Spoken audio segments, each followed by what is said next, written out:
I don't exactly. I don't think I'm going to exactly be able to fully articulate my actual thoughts like fully because there's so many things going in my head about this episode. First of all, what is going on, guys? Ali here, back again with another review for Bleach Thousand Year Blood War arc. For part 3, episode 2, and I'm pretty positive that this episode was like at the very least like 90% or like 95% anime only stuff, from the fight with Yoak and Ichigo, which was absolutely peak, to the revelations just in the first, like, what was it, minute or two, that I heard that showing like Yuak in, I think that was Yuak, right? Juhabak in, like, in the water, and like seeing him like crying kind of, and then seeing that moment with that person with the sword like doing some ritual in the water, and Yuak being there, and then he reverts in the him reverting into a baby and then coming back again. Like, I'm pretty certain somebody didn't tell me, but I found out that that's like part of Can't For Your Own World, the light novels, the Bleach light novels. That seeing that scene was kind of like taken piece by piece from there. So it's like, really, it's awesome to see that he's pulling bits and pieces from Can't For Your Own World into this part, or this sequence of part 3 that's going, like, that's happening and stuff, because Kubo stated in an interview, and then also the anime director, the anime director of part 3 and everything, and the I think the character designer and stuff like that were being interviewed, and they said that majority of, not majority, I don't think they said majority, but like there is going to be a lot of anime only content in part 3, and we got a lot in this episode. Like, this is like hard to like process in my head to articulate the words I want to say specifically. But first and foremost, let's talk about the fight. First of all, which is absolute peak, 11 out of 10, fire. They Ichigo fighting with his dual blades, fighting Yuhak and everything, and but then Yuhak is always saying that, like, I have foreseen all this stuff because of his eyes. And if you check his eyes, he actually only has 3, which in for some reason I never processed it exactly, but he has 3 irises. Like, that's how many Yuhak has. But the Soul King himself has 4, which is very interesting. Which I think shows how powerful, how much more powerful, I guess, the Soul King is than Yuak. And you'll also see that I probably in the next couple of episodes, how stupidly powerful the Soul King is. But then also in this episode, when the Soul King gets killed, like, literally everything starts collapsing, like, almost immediately, which is absolutely, it showcases how powerful the Soul King is in general, even when he doesn't even have his limbs or his legs or anything. Like, they can, which also something that was so interesting was that I think Yoroichi said, was the one who sensed that, like, no, he's still alive in there. Like, and Ichigo taking the sword out and shit, that he was still alive. Just seeing that whole moment, but the fight with Ichigo and Yuhak, like, Ichigo has gotten to the point where he is so strong, where Yuhak himself has to actually use the Almighty. Like, he has to use it to fight Ichigo. If he didn't, I'm pretty damn certain that Ichigo would have beaten him. 100% he would have beaten him. But the fight sequences of him and Ichigo of Yuak and Ichigo just storming around the royal palace and shit, and like hitting all of the realms or the regions that like all the other Squad Zero captains or leaders like their domains and stuff, like just circling around them so fast. Like that was wild. Like that was amazing. And then Ichigo with his Getsuga Juji show, like him using it, and just the visual of it, and of Ichigo being in front of it while Yuak is laying on the ground. Like Yuak has to use his almighty to actually fight Ichigo in this moment and stuff. And then he started talking about I forgot what it was called, like the gate and the road that Ichigo had to walk through to get these powers, or like to get these special powers and stuff. Like Yuak knows of it, of the I think it's called the Horizon Shun, or I don't know the full name, but like the process of when Ichigo was going through those the you can call the Torii gates on the end that Osho or Ichibei put Ichigo through. Like here's the thing though that I like though is, I've said this before, is that Ichibei isn't hiding anything from Ichigo. He's giving all of these, like what Yuak said in this episode, talking about like the everlasting memories and whatnot of the past, and what the Soul King like went through and stuff. Ichigo accepts it.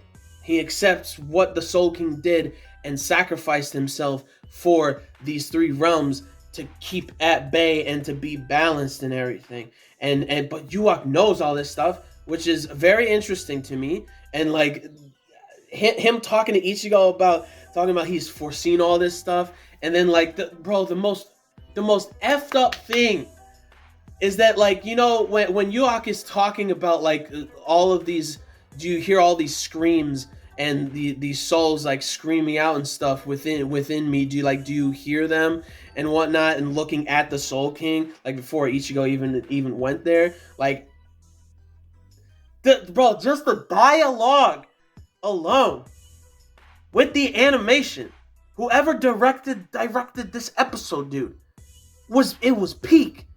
Going from like what's going on with Ichigo and Yuak, and then his conversation, and then his discussions and his talks with Yuak in this moment and stuff, and then like Yoruichi trying to, like, you know, interfere with Yuak and everything, and that didn't work whatsoever, and whatnot with Yoruichi's ability and shit like that.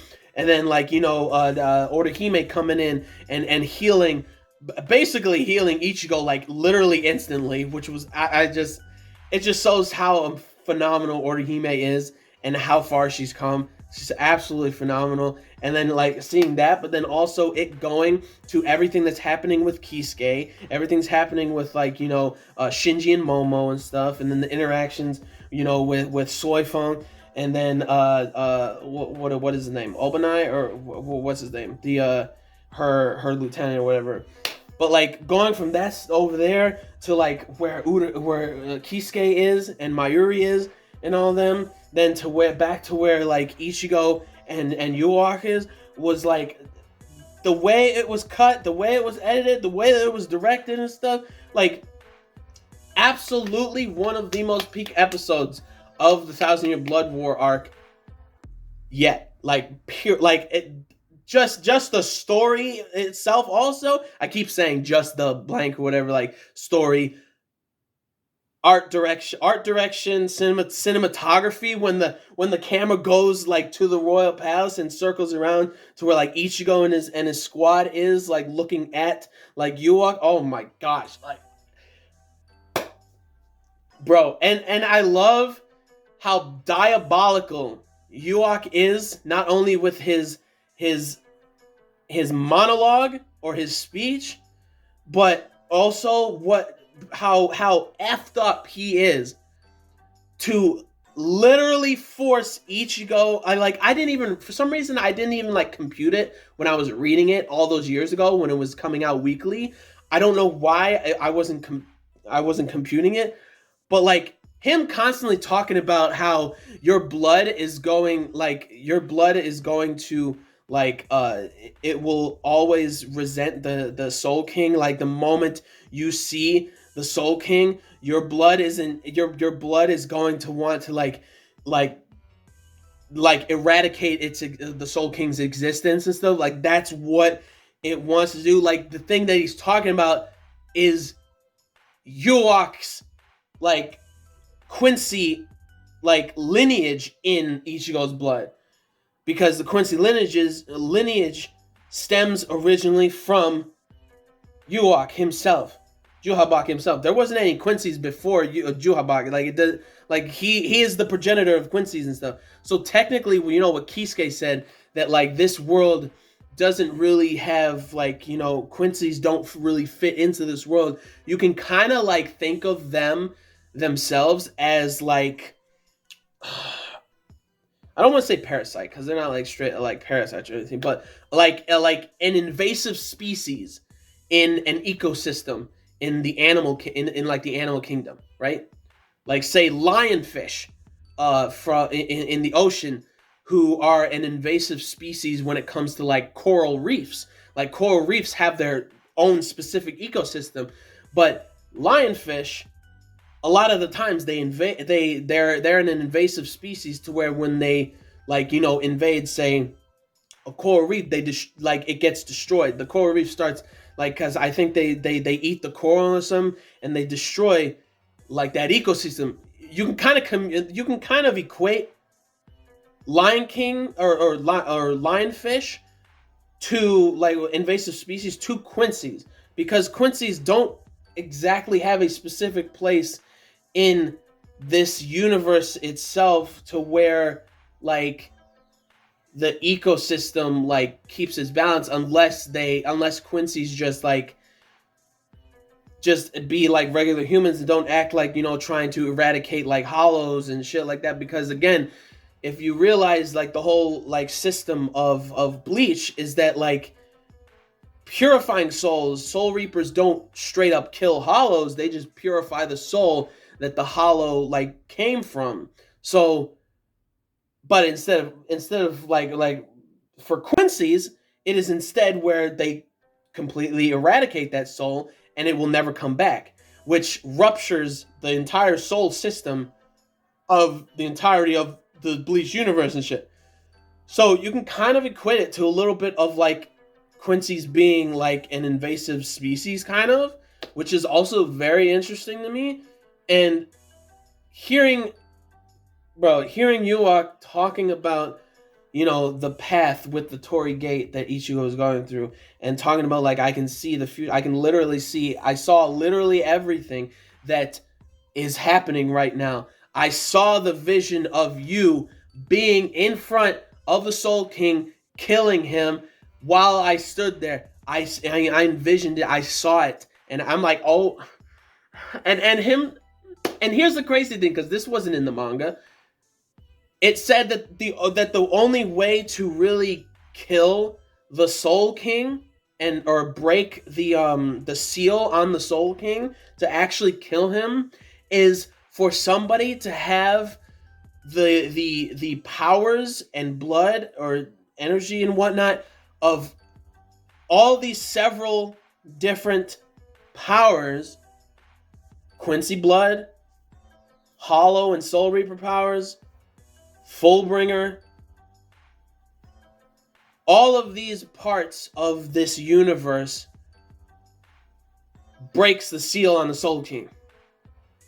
And just to see that moment again, just like in the manga,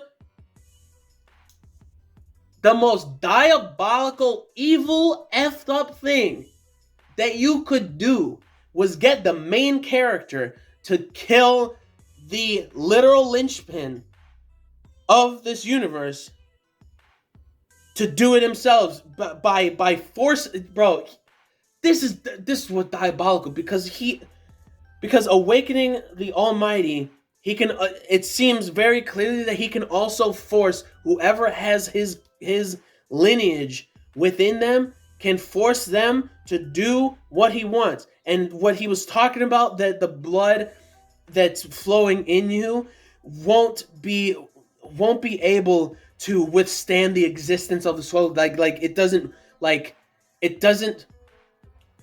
it has like animosity towards the existence of the Soul King. He's talking about Ewok is talking about himself and the blood that he had. Like he's specifically talking about himself. It makes it sound like he's talking about all these Quincy and stuff, but he's talking about the blood that he has in the Quincy. And him to force like he's forcibly bringing out Blood Vein to force Ichigo to kill the Soul King with Ewok's power that's inside the sword. The moment Ichigo grabbed that sword, oh gosh! And then the coloring of the Soul King, where it was blue and then it was red, and then when Ichigo fully cut the Soul King, it was like almost entirely black. Like just the sequence of the color shifting throughout these two episodes. Oh gosh. Ugh. And I didn't even get started on like the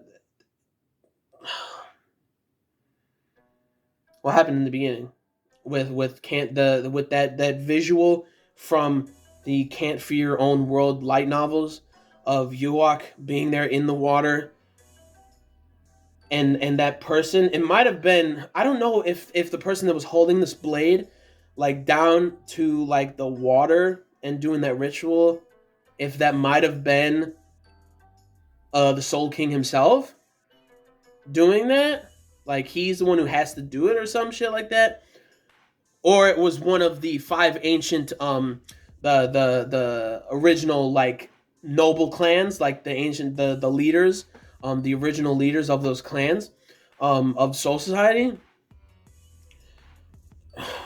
I don't know, man. I'm still trying to like wrap my head around some things, because then also Ichibei when it looked like he was about to do something with his Zanpakuto because of the ink on it and stuff, and then him saying that like this is what peace is all about, like saying that to Ewok and stuff, and then Ewok talking about like the Soul King, the Soul King's like power, I guess, in the gist of what Ewok was saying, that like the Soul King's powers are so great that he was able to see well into the future, like far into the future and stuff, which I feel like the Soul King clearly knew all of this stuff that was going on, that was going to happen, that it's all going to happen. And I have a feeling that Ichibei does too. I feel like Ichibei knows some shit, like a lot more than what he's just like showing. Like his face looked terrifying. Him apologizing to the humans, like saying that you won't be able to stop him or stop him or whatever, and then him saying that this is what peace is all about, right, Ewok and stuff. And like I feel like he's a little bit mocking Ewok's like what Ewok was saying, like his monologue or speech and stuff. But then at the same time, it's like, wow, I can't. So much good shit going on in this episode, man. I just from the visual in the very beginning to like Ewok being like sort of young, and then he gets old, and then he reverts back into like the baby or something, and then like through that he keeps getting like, you know, energy and like people's souls or powers and memories flowing back into him and stuff. And if you really think about it, what he's always talking about, like the screams and cries and stuff, it's not that he cares about his people and stuff, because clearly he doesn't. He clearly does not give a shit about people, which is what makes him an evil person. Like anybody, a villain, antagonist, a protagonist, or literally anybody can say the right words, whether it's truth or whether it's manipulation, but your actions speak more than what your words do. And if you're doing all this stuff to where like you clearly do not give a care at all about your people, clearly by what Ewok was doing, obviously with the Ashfallen and everything and all that stuff was going on and everything, like I equated, which was really funny, when like he was going up the stairs to the royal palace last episode, everybody was making a meme that he was like, Elsa, let it go, which I thought was hilarious. But then also, like, it, he, judging by like the way he speaks, the manipulation and propaganda that comes really out of his mouth, even though it sounds like, see, this is like, people are really actually like believing in a lot of stuff that he's saying because of how good he speaks.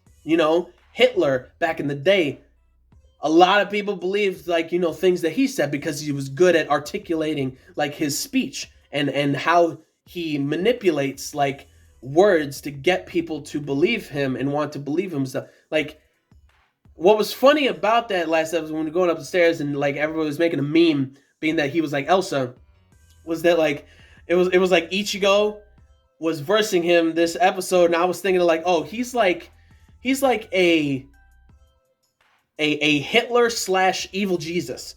Like, that's literally what Yuak is, what Juhabak is, which I think is so funny to me for some reason. He's like a mixture of those two, aka Elsa. Soul Reapers can't bother him anyway, looking ass.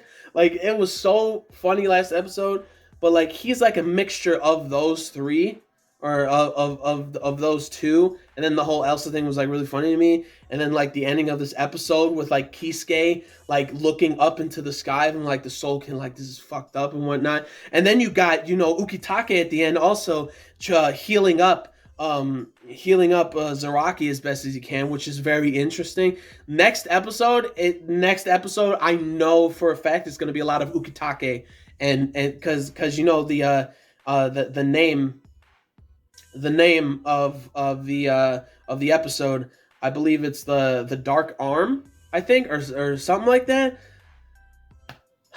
Ukitake lovers, this is gonna be a very sad episode, like, bar none. Like, man, and then everybody just feeling the constant earthquakes, and then feeling the Soul King dying, and when he dies, all of his energy just goes like, it just starts breaking bro. It almost completely broke the research and development lab that Kisuke was in with bro. Like, just from like how far the royal palace is to the research and development, bro. I don't know what else I can even talk about, because I haven't read Can't Feed Your Own World. I don't really plan on doing it, or don't care, because I've also heard some things about like the Quincy's themselves in those light novels that I don't particularly like, because in the war, barely any of them gave a shit about each other. But then in the light novels, it's like all of a sudden, like, they start caring about each other, kind of. But then that could be the blood that runs through them, the animosity, like the blood that, which is like, Yuak's like blood, or his lineage, that was making them feel that way in the war, like not giving a shit about each other, which also indicates how Yuak does not care about literally anybody except for his own gains and everything like that. Talking about like the humiliation that his father is in, the Soul King is in, and not talking about how I guess amazing how his father is, like the Soul King, that he would sacrifice himself in the way, because he knew, if the Soul King is able to see so far into the future, he knew exactly what was going to happen to him, and he was perfectly fine with it, because the world needed that shit. The world needed that balance, because at the end of the day, those three realms that were as one were collapsing on each other. But I digress. I'm not gonna say really any more about that until like the entirety of the series of the 1,000-Year Blood War arc is done. But again, this episode, absolute peak, a little bit more revelations on like, first of all, like, you saw Ichigo cut down the Soul King in the manga, but you didn't like specifically know why he was able to. Obviously you did, because the lineage of Quincy that's in his blood, or whatever, that's from Yuak, like, forced him to do that, which is absolutely diabolical. Again, absolutely diabolical.